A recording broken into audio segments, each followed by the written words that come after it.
દર્શક મિત્રો, ચિનુભાઈ કાથરોટી આપ સૌનું સ્વાગત કરે છે.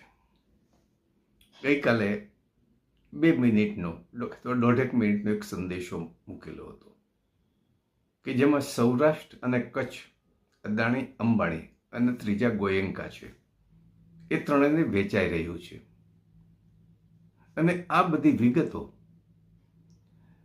મારવાડી યુનિવર્સિટી જે રાજકોટમાં છે, એ યુનિવર્સિટીના કેમ્પસમાં વાઇબ્રન્ટ ગુજરાત રિજિયનલ સિમિક આનું મોદી સાહેબે ઉદ્ઘાટન કર્યું.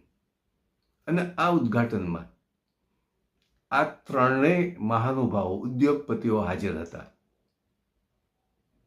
અને મોદી સાહેબે નવા સૂત્રો પણ આપ્યા. એ સૂત્રોમાં સૌથી પહેલી વાત કરી કે ભારત ઝડપથી વિશ્વની ત્રીજા નંબરની અર્થવ્યવસ્થા બની રહ્યું છે. ત્રીજા નંબરની. અમેરિકા, ચીન એ પ્રથમ 2 આવે છે, પછી ત્રીજો નંબર ફ્રાન્સ પણ ને, ઇંગ્લેન્ડ પણ ને, યુરોપનો કોઈ પણ દેશ નહીં, માત્ર ને માત્ર ભારત. સાચી વાત છે મોદી સાહેબની, સહમત પણ થાઉં છું.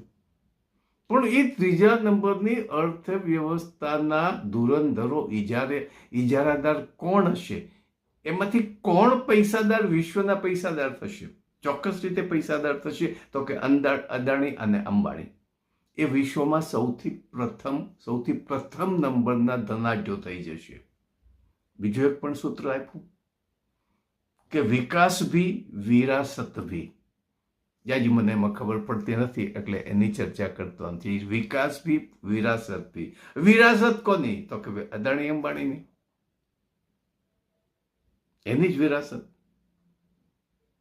પછી એક ત્રીજી વાત કરી કે સૌરાષ્ટ્ર અને ગુજરાતમાં રોકાણકારો માટે યહી સમય હૈ અને સહી સમય હૈ. આ બધાને અંતે ગુજરાત અને સૌરાષ્ટ્ર અને કચ્છ વેચાઈ રહ્યું છે.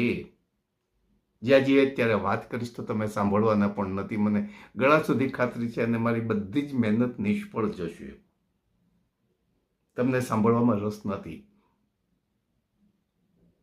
કેમ કે મોટાભાગના આપણા ખેડૂતો છે, ગુજરાતની પ્રજા છે, એ ઉત્સવ પ્રેમી છે, ધર્મ પ્રેમી છે. ધર્મની ઉત્સવની વાત કરીએ તો હમણાં બધા સાંભળે.